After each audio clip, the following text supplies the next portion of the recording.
Es un placer para nosotros recibir aquí en Síntesis al licenciado Felipe Montero, presidente del Instituto de Contadores Públicos Autorizados, el ICPAR, y al licenciado Basilio Sánchez, contador público autorizado y presidente del Comité de Ética del Instituto de Contadores Públicos. ¿Qué tal? Bienvenidos, ¿cómo están?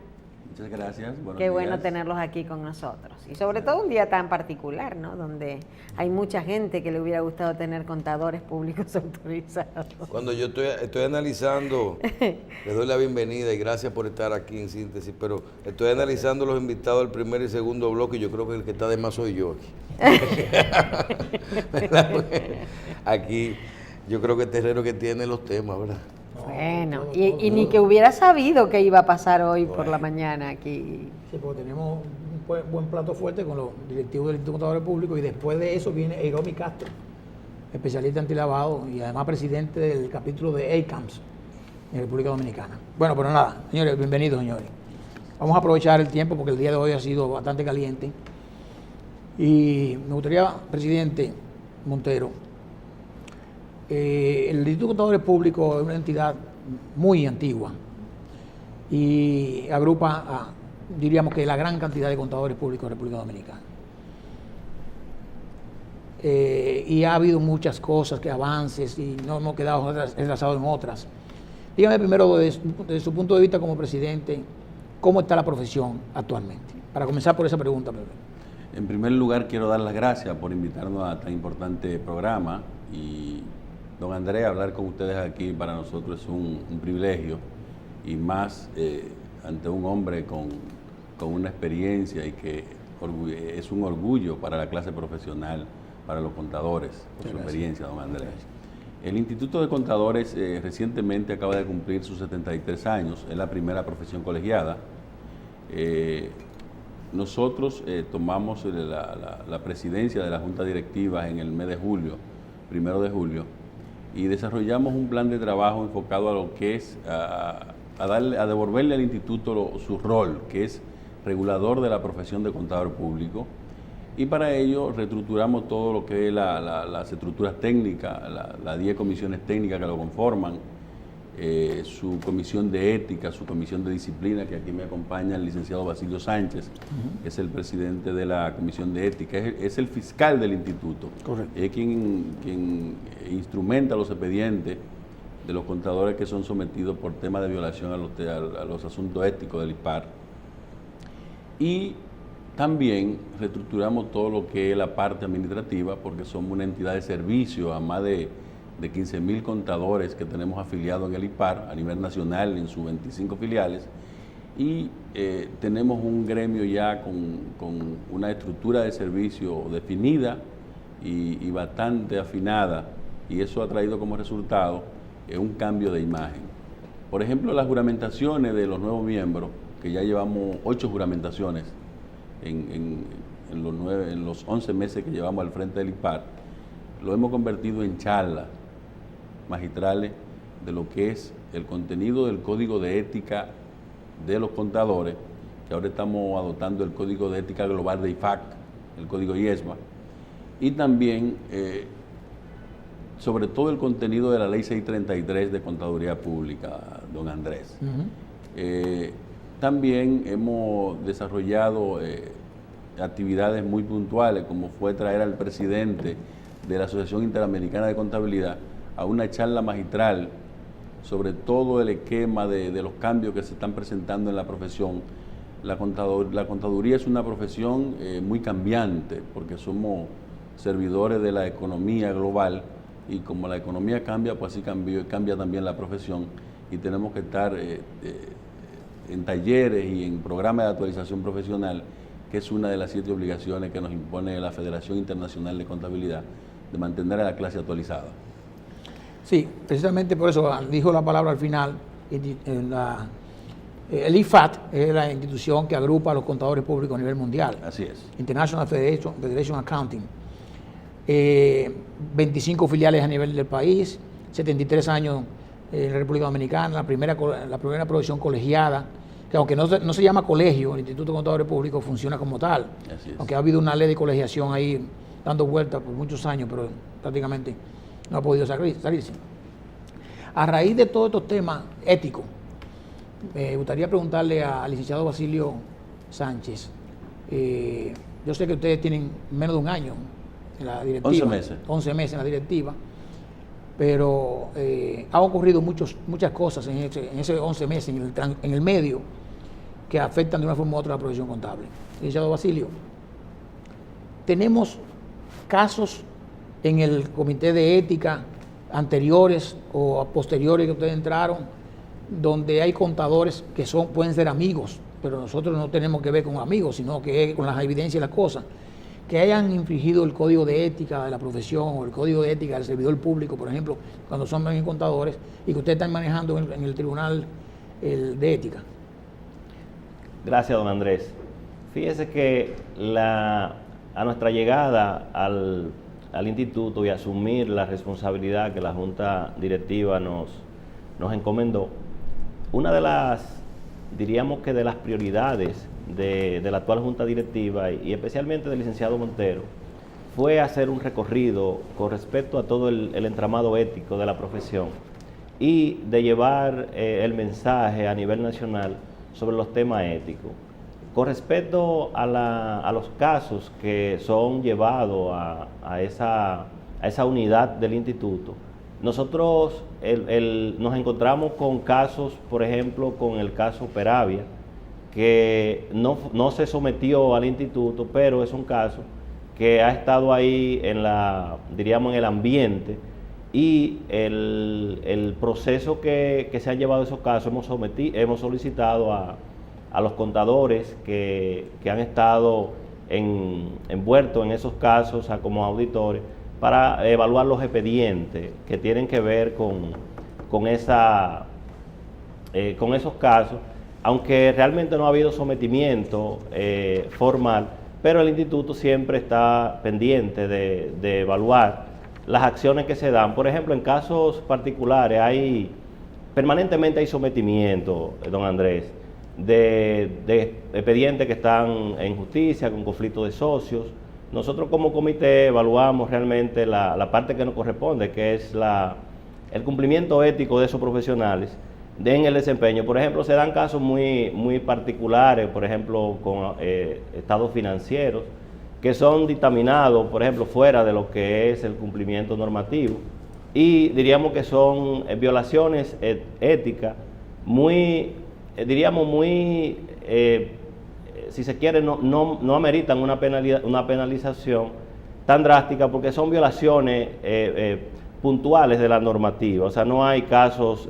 son como sanciones administrativas. No regularidades. Sí, exacto. O sea, hay llamado de atención, hay suspensiones, o sea, hay suspensiones por 6 meses, por 1 año, dependiendo de... Bien. Yo quiero, licenciado, saber cómo uno explica un poquitico esto de las faltas que puede tener un contador. Ustedes mencionaron cuando hace un estado, una auditoría, y yo quiero que recuerdo, y hablaron del banco.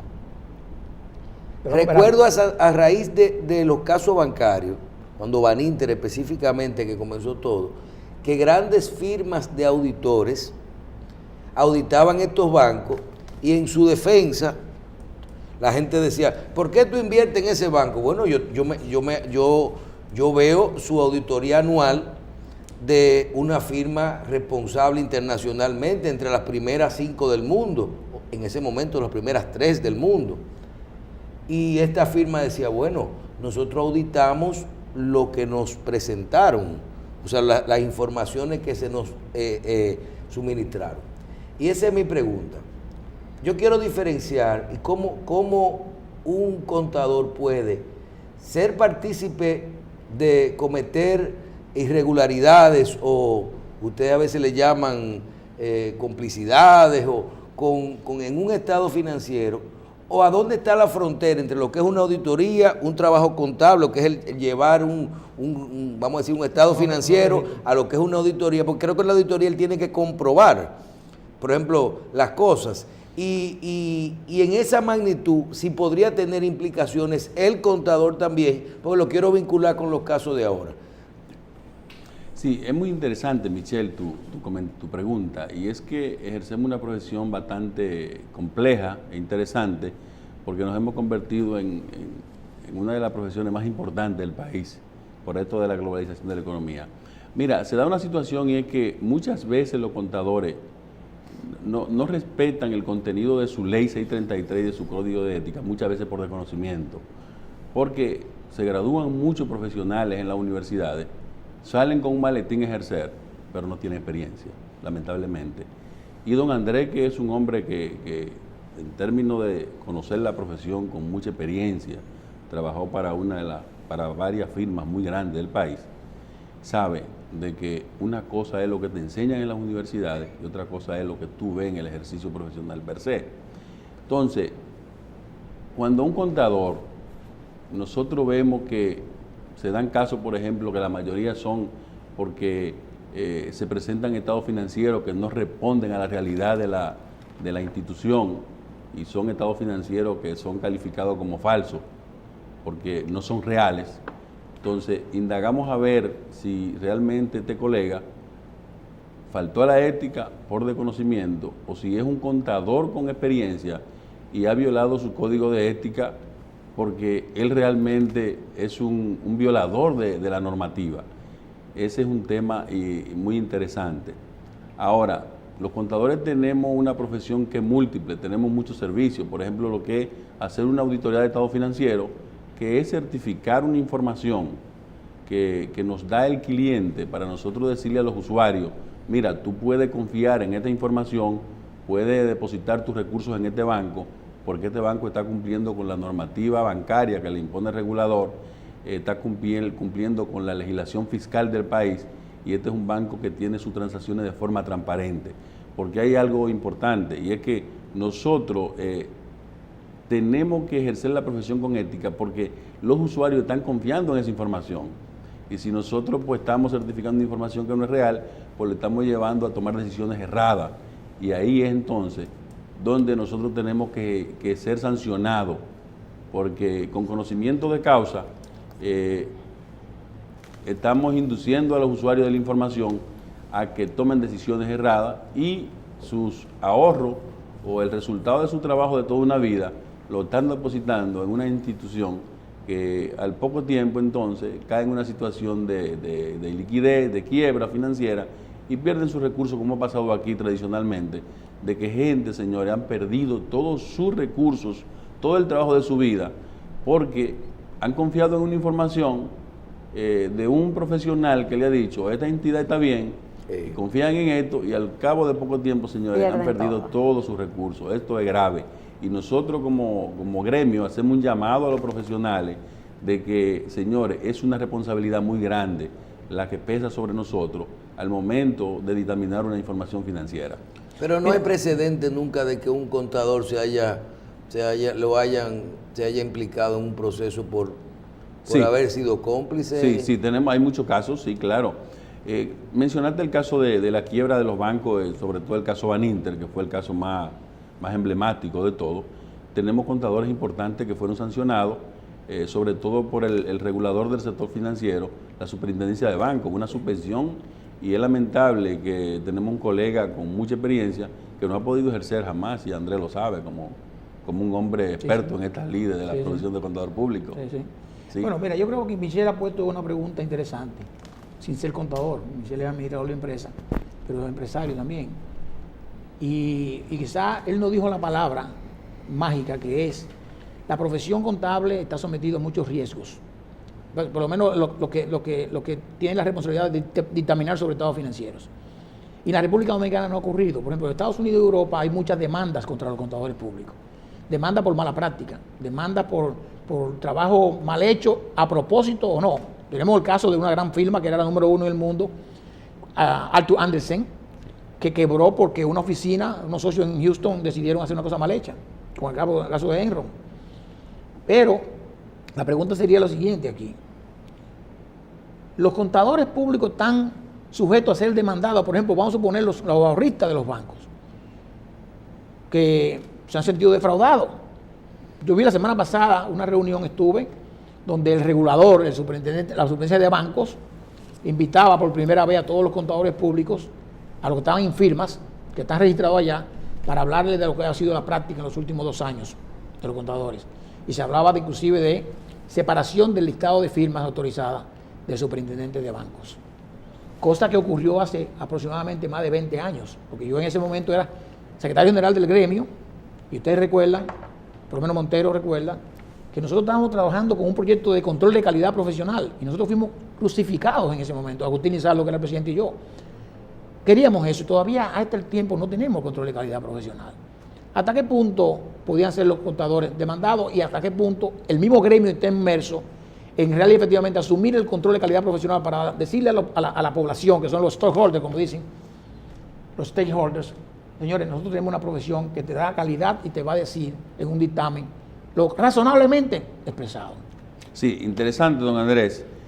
Usted que es un abanderado del control de calidad, yo también, ese proyecto fue satanizado, usted lo sabe, y que nosotros, luego de la junta de la cual usted fue secretario, hemos retomado este proyecto. Y tengo para decirle que nosotros en el mes de septiembre mandamos 2 técnicos a capacitarse en la ciudad del Saber, en Panamá, para nosotros venir a implementar todo el programa de control de calidad. Ya tenemos el primer borrador y le tengo la primicia aquí de que en el mes de junio ya nosotros vamos a iniciar lo que es el proceso de implementación del programa de control de calidad. Con relación a los contadores que han sido que han cometido faltas graves en el ejercicio de la profesión, hay mucho desconocimiento. Nosotros tenemos una profesión que, aunque es antigua, con 73 años, y que, Andrés, estamos ya con también el borrador para modificar la ley. Y hace mucho. Esa es otra primicia. Ya está ese proyecto. Obsoleta la ley. Sí, está prácticamente listo el proyecto. La semana pasada estuvimos reunidos con la Comisión de Asuntos Jurídicos y a un asesor externo para que nos ayude con este proyecto. Hay mucho desconocimiento. La ley contiene elementos para castigar a todo aquel que viole el contenido de la ley 633 y el Código de Ética. Pero nuestros empresarios, y yo se lo digo a mis clientes, nuestros empresarios desconocen esto. Hay mucho desconocimiento en lo que es esta normativa. Si un contador se comprueba que falseó información, que maquilló estado financiero, la ley es clara y el código. El empresario puede iniciar un proceso ante la Comisión de Ética que preside don Basilio, y entonces por ahí... O cualquiera de los accionistas. Así, cualquiera de los accionistas. Tenemos muchos casos, la mayoría de los casos son conflictos entre accionistas. Sí, y tenemos varios casos hoy día en la Comisión de Ética, que Basilio preside, pero aquí ocurren muchos casos que no se sancionan por desconocimiento de los usuarios de la información.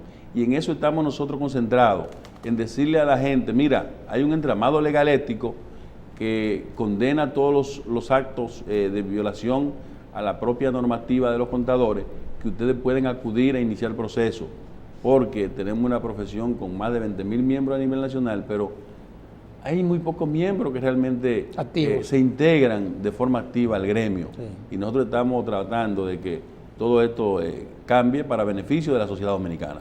Bueno, el Comité de Ética es el paso previo a someter a un contador público por faltas graves, porque viene lo que es el Tribunal Disciplinario. Así es. También así, yo fui presidente del Tribunal Disciplinario en el gremio, y nosotros manejamos casos, inclusive recomendamos cancelación de C4 al Poder Ejecutivo de casos de contadores públicos involucrados en temas de amigos de uno, pero nosotros no tenemos que ver con una amistad, somos profesionales y la ética es así. El agradecimiento es eterno, pero no el acompañamiento. Así es. Vamos al caso específico con Basilio. El caso de Odebrecht, caso importante. El gobierno dominicano, a través del Procurador General de la República, ha pedido a la Cámara de Cuentas que haga una auditoría para verificar si hubo o no sobrevaluación de precios. Le pregunto, Odebrecht, en República Dominicana, ha sido auditada por una firma, una de las grandes firmas, una de las 4 firmas, para no decir las 5, bueno, una de las 4. Perdón, Terrero, hay que decir que este caso, porque estamos en vivo, ¿verdad? Sí. Está confirmado también el arresto de César Sánchez y de Julio César Valentín, senador de Santiago. O sea, que van 3 del comité político. Sí. O sea, Digo, Bueno, estamos hablando no, en este no, momento. dijimos que iba a ser Está confirmado. update. Sí, pero César Sánchez fue él fue el el administrador incumbente general de la CDE en el gobierno de Hipólito Mejía Ajá, y y luego asesor pasó- actual de la CDE también. no, y miembro de la comisión de Punta Catalina. Esto es correcto. De la comisión que designó De la el comisión gobierno actual para evaluar si hubo actos en Punta Catalina. Exacto. Bueno, Complejo. actualizando.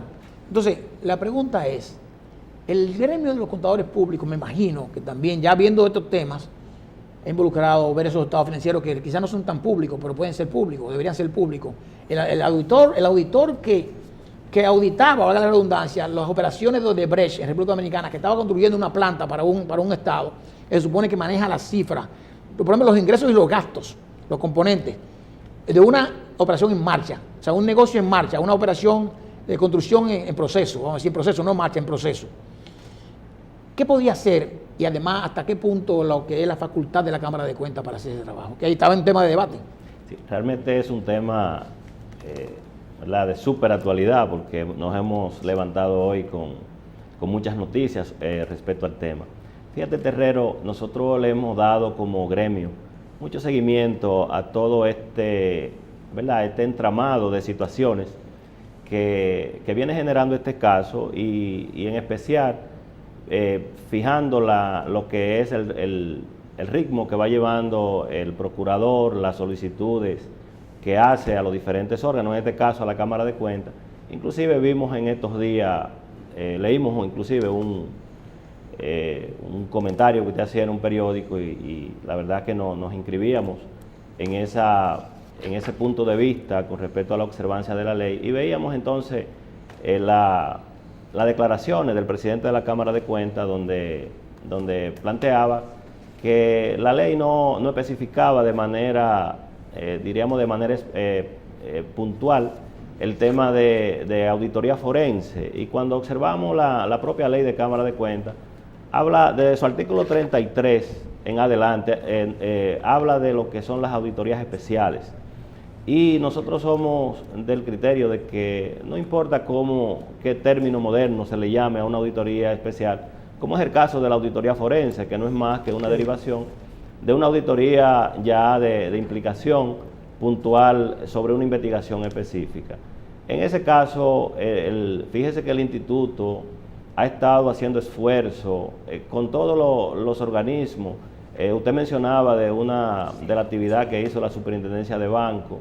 Nosotros como Instituto de Contadores fuimos invitados a participar en ese encuentro con las firmas que están autorizadas a trabajar en el sector regulado. Sí. Y la verdad es que el esfuerzo que está haciendo el instituto de tener un acercamiento con las entidades, por ejemplo, en el caso de la Cámara de Cuentas, el instituto se ha puesto a la disposición de apoyarlo con sus técnicos para poder, diríamos, reforzar cualquier asunto que ellos entiendan. Nosotros entendemos que definitivamente la Cámara de Cuentas tiene en este momento una oportunidad de casarse con la gloria, y porque hay una sociedad que está mirando, muchas veces se siente decepcionada por las posiciones de los actores que tienen que ver con la regulación, con el control, como es el caso, por ejemplo, de la Cámara de Cuentas,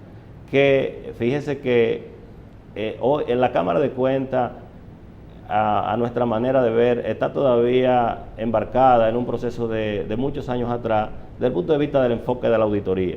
Nosotros entendemos que la auditoría debe ser una auditoría de prevención permanente. Si usted se fija, ahora mismo yo veía el sometimiento del expediente del caso, por ejemplo, de Andino, hasta el 2012, un corte hasta el 2012, entonces estamos en el 2017. Sí. Se supone que carece o sea, la auditoría que se hizo fue el corte al 2012. Al 2012. La que se sometió a la Procuraduría. Correctamente. Y fíjese que ahí en ese sometimiento, según el propio informe, tipifica una serie de debilidades en materia en el sistema de caja de boletería. Entonces fíjese que hoy en día, cuando en auditoría usted detecta una debilidad, sobre todo que tiene una tipificación que pudiera marcarse en algún fraude. O sea, un por delito ejemplo. penal. Exacto. Y responsabilidades penales. Penal, habría que automáticamente el auditor debe de desplegar un procedimiento para llegar al día de hoy, porque vamos a suponer si en realidad, si se materializan o se comprueba que es cierto esa debilidad en el 2012, hoy del 2012 al 2017. ¿Qué pasó? ¿Qué pasó? O sea, la empresa ya ni existiría, porque en materia de auditoría la experiencia dice que los hechos son continuos, a menos que no cambie la administración. Sí, sí. O sea, cuando una administración tiene una práctica, no la para, a menos que ella misma no se reivindique en sí misma. Entonces, en estos casos, por ejemplo, que tenemos ahora mismo sobre la mesa, casos de Brecht, yo creo que definitivamente la Cámara de Cuentas tiene que asumir un rol de darle a la sociedad respuesta e inclusive no quedarse atrás, porque al final de cuentas, si fijamos la posición, vemos que no está presente la Cámara de Cuentas. O sea, Presidente, hay muchísimas dudas que tiene la gente que no conoce la realidad de la práctica. Hay personas que nosotros sabemos y conocemos que son contadores públicos. ¿Qué tú eres? Yo estudié, yo soy contador y yo trabajo en tu empresa y yo soy contador.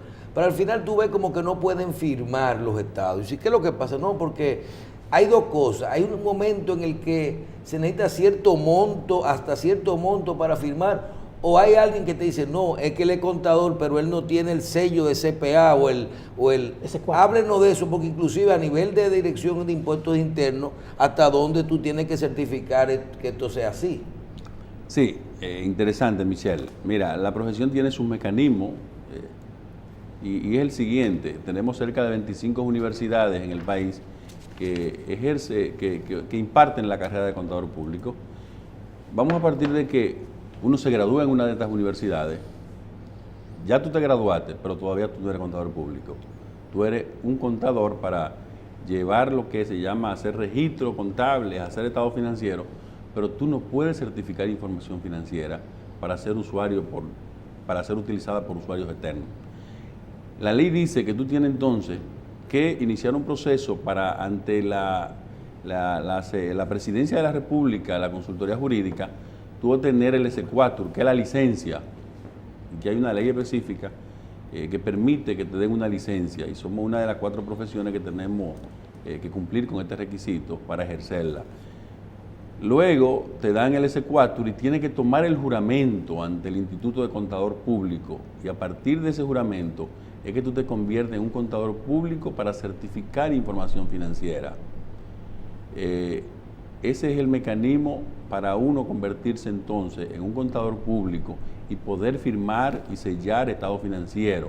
Hasta tanto tú no has cumplido con ese proceso, tú eres un simple contador para registrar información financiera. Que lo puede hacer cualquier persona sin ser contador que tenga los conocimientos. Así es. Pero se supone que el entrenamiento técnico lo tiene un contador que se ha graduado en una de las universidades para poder hacer información financiera, porque la contaduría tiene un marco regulatorio y cuando que hay que cumplir. Perdón, presidente, cuando le pregunto del sello, veo que, por ejemplo, los colegiados del CODIA tienen un sello. Sí.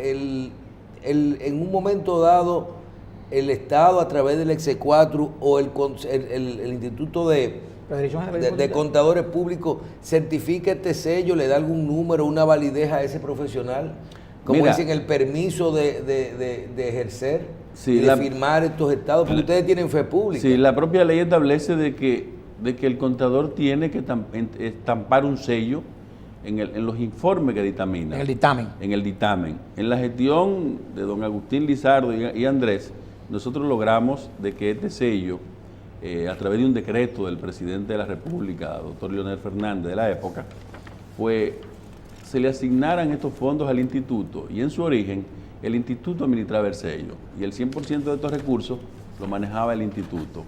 Luego, en el gobierno de don Hipólito Mejía, 2001, me parece que fue la fecha exactamente, pues se compartieron estos fondos con el Colegio de Contadores Públicos y se designó como administrador de los recursos a la Dirección General de Impuestos Internos.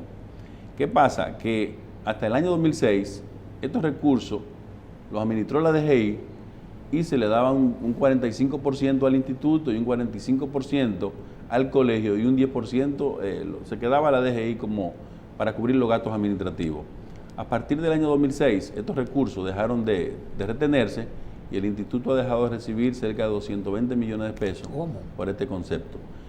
Nosotros, ¿Cuánto? 220 millones de pesos. Wow. Nada más el Instituto de Contadores. Sí, el Instituto de Contadores. Nosotros, la primera reunión que hicimos como Pero junta, lo están cobrando no. La primera reunión que hicimos fue con el director de Impuestos Internos. Y fuimos allá y le dijimos, mire, nosotros tenemos una plataforma técnica que puede ayudarle mucho a ustedes. ¿Por qué? Porque, Andrés, nosotros somos quienes hacemos las auditorías a los contribuyentes y nosotros somos quienes evaluamos los riesgos y vemos si un contribuyente está tributando sobre una base cierta o no. Entonces fuimos y le dijimos, vamos a hacer una alianza estratégica, vamos a recaudar los recursos del sello y a cambio nosotros vamos a hacer lo que dice la ley, vamos a ser asesor de la Dirección General de Impuestos Internos, como le establece el artículo 8 de la ley 633, Asesor. que aprovecho para hacer un llamado a las estructuras jurídicas del país, de que estos temas que se dan, como el caso de Brecht, es un caso donde los contadores tenemos un rol importante. Vimos una Porque, publicación que ustedes hicieron. Claro, porque somos quienes tenemos el entrenamiento técnico para nosotros decir si realmente hubiera un manejo claro, de forma transparente o no, en el uso de unos recursos.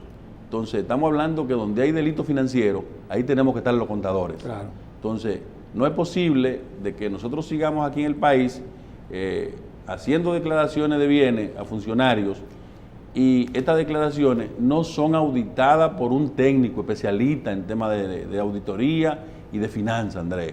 Así es. Esto no es posible que continúe la República Dominicana bajo este esquema. Tienen que respetarse lo que establece la ley. O sea, si un funcionario va a tomar juramento, va a asumir una posición, hay que auditar su patrimonio para ver si es verdad lo que le está diciendo. Exacto. Y aquí pocos funcionarios han cumplido con Pero esto. se supone que Muy tiene la pocos. facultad de eso, lo tiene la Cámara de Cuentas. De auditoría, o sea, que fíjate que ahora le piden que audite el patrimonio de Diandino, pero se supone que ya lo habrán auditado, se supone. Se supone, pero hay un tema, Pero no lo Andrés. hacen. Es penoso todo esto, Andrés, porque se supone, Andrés, que la Cámara ha auditado todos estos contratos de Odebrecht, por ejemplo. Se supone. Entonces, no es posible que la República Dominicana se haya destapado esta caja de Pandora, porque en Estados Unidos estas empresas cotizaban en bolsa y por allá se inició una investigación. Así es. Y así nos arrastran a nosotros. Sí. Pero las estructuras que tienen que jugar su rol aquí en República Dominicana no lo están haciendo realmente. Mire, presidente, brevemente para concluir, porque el tiempo ya se nos termina y nos queda más temas y lo vamos a invitar porque tenemos que hablar del nuevo dictamen, de muchísimas cosas más, Muy interesante. de las NIF, de las NIAN, muchísimas cosas más interesantes. Sin embargo, tenemos en el Congreso el proyecto de ley de modificar la ley de lavado de activos. Y dentro de ese proyecto, que antes estaba, pero ahora con más fuerza, está los profesionales independientes. ¿Hasta qué punto el gremio está evaluando la posibilidad de que un CPA que dictamina o que se involucra con temas que pueden haber lavado, asume una responsabilidad directa con estos casos que son penales? Ustedes están trabajando en ese tema porque hay un tema de debate ahora mismo en el Congreso. Sí, interesante, don Andrés, y es que nosotros iniciamos un programa de trabajo con la Comisión de Asuntos Jurídicos y de Ética, porque este proyecto de ley de modificación de la ley 7202 se inició hace unos meses y ya incluso ha sido aprobado en ambas cámaras. ¿Qué pasa? Nosotros nos han clasificado como sujetos obligados. Exacto. Pero lo que quieren los responsables de implementar esta ley es de que los contadores nos convirtamos en chivatos. Y yo le decía en una reunión a la directora del área de inteligencia de investigación de asuntos financieros de la UAF, de la Procuraduría, de que estamos de acuerdo en que los contadores podamos apoyar este proyecto de ley porque es beneficioso para la salud financiera de la República, pero no bajo un esquema donde los contadores vamos a trabajar bajo la sombra, no bajo la luz, porque quieren que nosotros, los contadores, trabajemos a escondidas de nuestros jefes. Entonces yo le decía, no, vamos a trabajar para que los contadores, bajo el conocimiento de las entidades para las cuales laboren, puedan reportar las informaciones de las transacciones que se consideren sospechosas.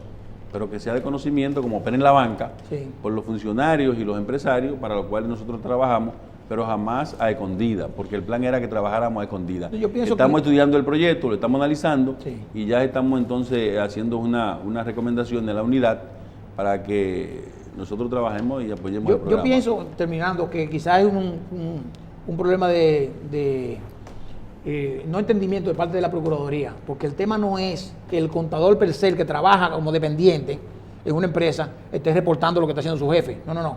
El contador que asume posiciones de dictamen, por ejemplo, que tiene una responsabilidad también de revisar los temas de lavado, o el contador que se involucre en una transacción con un cliente que deba reportar alguna operación sospechosa, que si él, y no es ni siquiera chivatearse, sino que la propia ley le da la confidencialidad de que no se diga. Yo soy el que estoy trabajando y digo, no, vamos a reportar esto porque esto no está bien. Y se protege el mismo contador público. Así es, así es.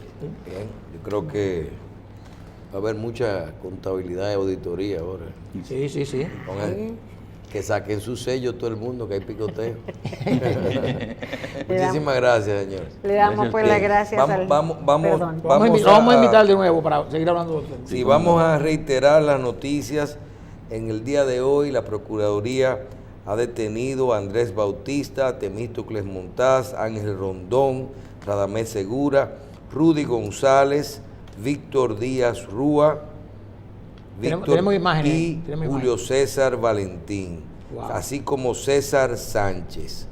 César Sánchez, Julio César Valentín, Víctor Díaz Rúa, Ángel Rondón, Radamés Segura, Rudy González, Temístocles Montaz, Andrés Bautista. Estos son los que han sido detenidos. Hay muchas especulaciones, les podemos decir, no queremos hasta que no tengamos las cosas bien, que el único que ha sido esposado hasta el momento ha sido Víctor Díaz Rúa. Es una especulación que nos llega, no hemos podido ver en el Las video imágenes. realmente las imágenes de las manos. Yo tengo las Se manos, dice vamos que a buscar. todavía la Torre Caney Está. tiene personas, personal de la Procuraduría. Hay que analizar bien todos estos procesos. Ahí se pueden ver imágenes de otros legisladores, de Víctor Díaz Rúa. Ahí hay que ver, bueno, no se puede percibirlo. Temístocles Temístocles Montaz. Vamos a ver, ahí está Temístocles Montaz, Rudy. Rudy González, ahí vamos a ver, Radamés Segura. Hay muchos acontecimientos que hay que Andrés revisar. Bautista. Andrés Bautista en el día de hoy. Hay muchos medios especulando, hay gente que dice que por qué César hay Sánchez. 2 ministros presos y 2 César Sánchez preso y Radamés Seguro. Bueno, lo primero es que esa gente están detenidos, ¿verdad? O sea, hay que ver ahora. Exacto. Y lo segundo, hay datos, o sea, Celso Marrancini ha dicho yo no compré nada, ¿verdad? Hay gente que el que no compró usted no lo puede, a lo mejor tuvo suerte que ni compró ni pagó, ¿verdad? Sí. Pero no necesariamente ese es el hecho, porque no es, yo digo, Bueno, respeto- lo que yo pasa es que respeto no es porque tú quieras o No, lo no, que va a no, pasar claro, ahora. claro, no es lo porque que tú quieras. queremos, ¿tú Que entiendes? Lo que digo, que no era meter la mano en una funda. No, y Que además sacar un esto nombre, no era estamos- así. no No era estamos- una rifa. Exacto. No era un bailoteo, ¿qué se llama eso? Bailoteo. Inclusive, te quiero decir ahora, esa gente van a ser investigados, van a ser procesados. ¿Qué va a pasar? Mañana con su- iremos viendo los con su- y acontecimientos. con sus abogados. Yo tenía la información que yo tenía que era el miércoles, que es su apresamiento. Pero mira qué bien que las cosas están haciendo Comenzaron. para que la gente no Algo importante, Michelle. Todos los que están ahí estaban en la lista. ¿En cuál de las 6 En listas? todas. Todos los que están ahí estaban en la lista. No ha habido ninguna sorpresa, ¿verdad que no? Bueno, Así es. señores, vamos a pausar. Gracias, señores contadores. Gracias a ustedes, Ana Andrés y Marcela y Michelle. Bueno. Le damos pues las gracias al licenciado Felipe Montero, presidente del Instituto de Contadores Públicos Autorizados, y al licenciado Basilio Sánchez, contador público autorizado, presidente del Comité de Ética del Instituto. Muchísimas gracias. Hacemos una pausa. Continuamos con Síntesis inmediatamente.